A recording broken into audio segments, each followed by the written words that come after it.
कि है मां, मैं तेरे गर्भ से जन्म लिया इसलिए लोग मुझे अछूत कहते हैं। मैं तेरे गर्भ से जन्म लिया इसलिए लोग मुझे अछूत कहते हैं, पर मैं आज से विधि का विधान बदलता हूं और मैं तेरे गर्भ का कर्ज चुकाता हूं। आज से किसी भी रानी के पेट से राजा जन्म नहीं लेगा। आज से मेरे समाज के हर एक मां के गर्भ में वह ताकत होगी, वह शक्ति होगी कि वह जिस बेटे को जन्म देगा वह इस देश का शासक बनेगा, वह इस देश का मुखिया, विधायक, मंत्री, डीएम, सीएम और देश का प्रधानमंत्री और राष्ट्रपति बनेगा। यदि आप अपने संतान को अच्छे विचार और संस्कार दोगे, शिक्षा के तर्ज के कसौटी पे रखाव करोगे, तो वह देश का शासक बनेगा। मैं संविधान के तर्ज पर आपको यह अधिकार देता हूं। मानव मूल्यों के समस्त अधिकार देने वाले, शोषितों, पीड़ितों, दलितों, समस्त मूल निवासियों को हर हक अधिकार देने वाले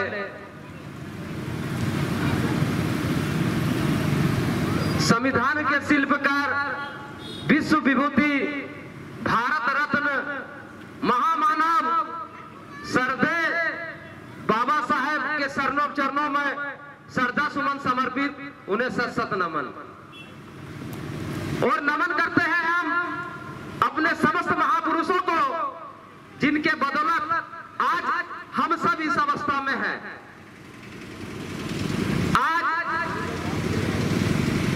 भारत के तमाम बहुजन मूल निवासी के मुक्ति दिवस में, संविधान दिवस में उपस्थित आप सभी श्रोतागण, मीडिया बंधु और उपस्थित मंच में सुशोभित हमारे तमाम बुद्धिजीवी अतिथिगण, आप सभी को मैं शहीद एकता एसोसिएशन की ओर से हार्दिक हार्दिक अभिनंदन करता हूं।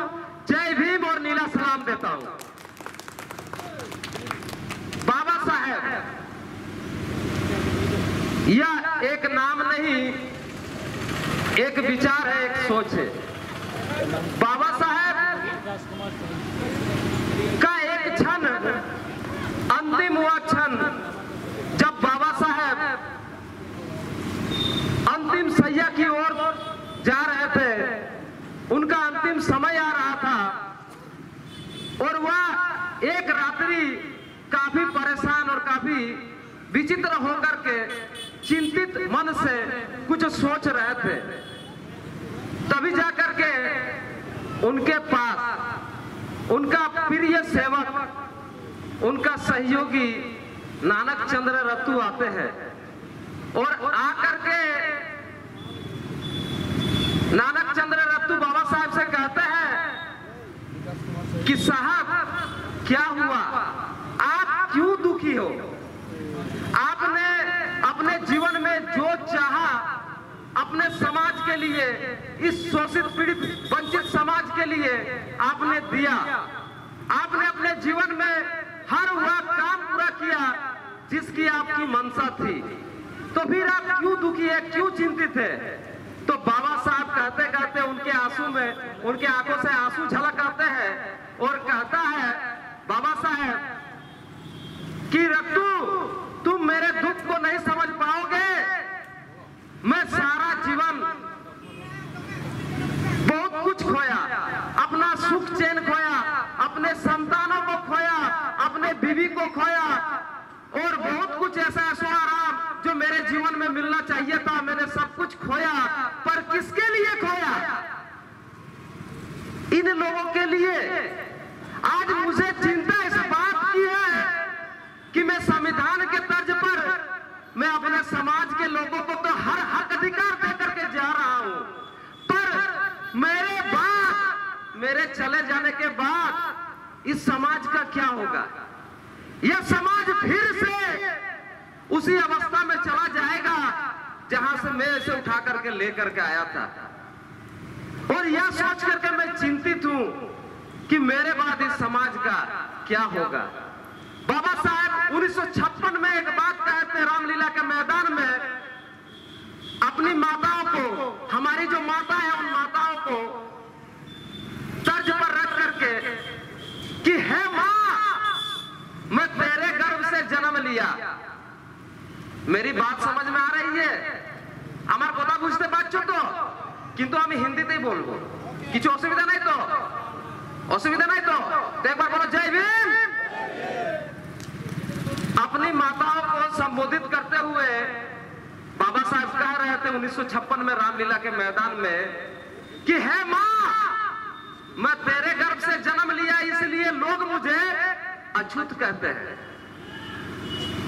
मैं तेरे गर्भ से जन्म लिया इसलिए लोग मुझे अछूत कहते हैं, पर मैं आज से विधि का विधान बदलता हूं और मैं तेरे गर्भ का कर्ज चुकाता हूं। आज से किसी भी रानी के पेट से राजा जन्म नहीं लेगा।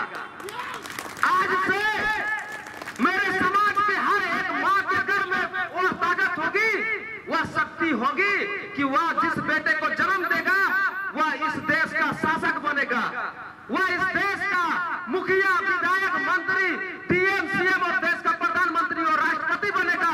यदि आप अपने संतान को अच्छे विचार और संस्कार दोगे, शिक्षा के तर्ज के कसौटी पे रखाव करोगे, तो वह देश का शासक बनेगा।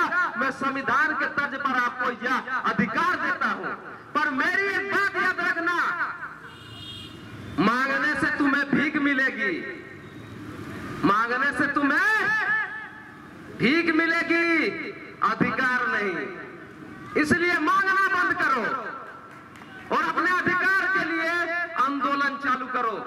और इसके लिए बाबा साहब ने सिर्फ 4 लाइन में एक बात को समझा करके गए, शिक्षित बनो, संगठित हो, संघर्ष करो और अपने हक अधिकार के लिए आंदोलन करो। तभी जाकर के आपको किसी के पास में मांगने की, किसी के पास में झुकने की आवश्यकता नहीं होगी।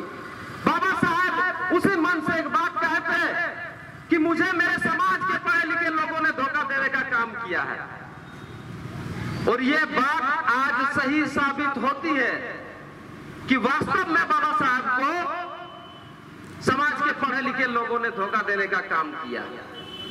बाबा साहब नानक चंद्र रत्तू से कहते थे उस समय कि मैं इन लोगों के लिए आज ये सब कुछ दे करके जा रहा हूं, और आज ये लोग सब अपने बीवी बच्चा और अपने परिवार वालों के लिए ही सिर्फ जी रहे हैं। किसी को समाज की कोई परवाह नहीं है, किसी को समाज से कुछ लेना देना नहीं है, और मैं इनको अपना सब कुछ छोड़ करके जा रहा हूं।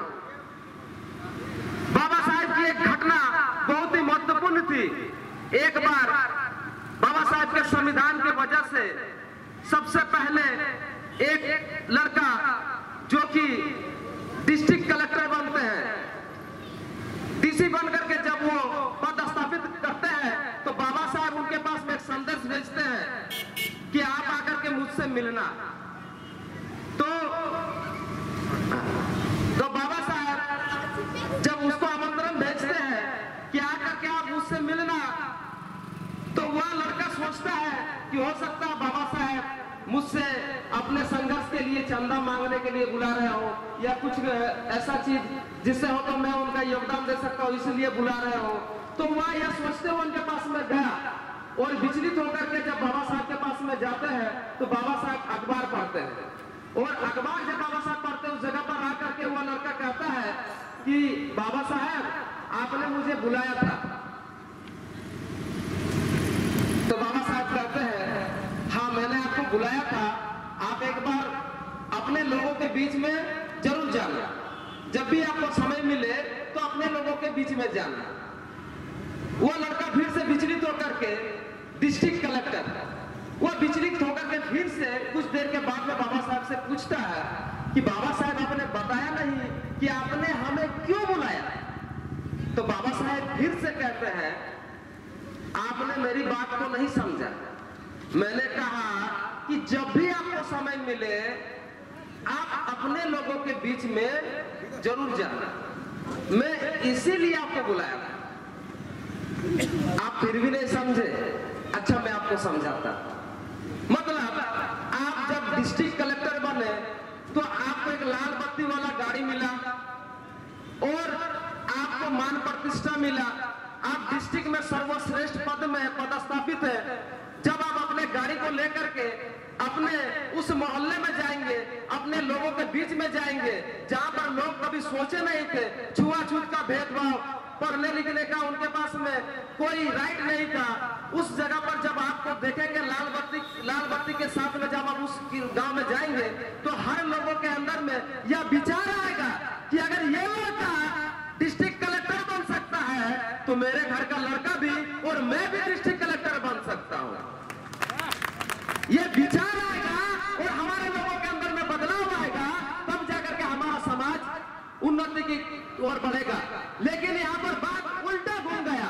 आज यहाँ पर लोग पढ़ लिख लेते हैं, ऑफिसर बन जाते हैं तो अपने समाज को भूल जाते हैं, अपना परिचय छुपाने लगते हैं कि मैं अगर इनके साथ में इनका अगर परिचय दे दूं कि ये मेरे लोग हैं तो लोग मेरे साथ में भी उसी तरह बर्ताव करेंगे जैसे इनके साथ में किया जाता है, और इसलिए लोग अपना परिचय छुपाते हैं। और इसीलिए बाबा साहब ने कहा था कि मुझे मेरे समाज के पढ़े लिखे लोगों ने धोखा देने का काम किया है, तो हम लोग धोखेबाज नहीं है। आज इस जगह पर जितने लोग हैं मैं गर्व के साथ कहता हूं कि आप सब ईमानदार लोग हैं, और अमित भैया ने बहुत सारे लोगों को आमंत्रित किया, वो लोग नहीं आए, वो समझ जाए कि वह ईमानदार लोग है ना, या बाबा साहब के वही धोखेबाज लोग हैं। मेरा कहने का तात्पर्य सब यही था। आप सब यहाँ पर आए, आप सभी को ढेर सारी मंगल कामनाएं और बाबा साहब का विचार आप सभी को मिले। बहुत बहुत धन्यवाद मुझे सुनने के लिए। जय भीम, नीला सलाम।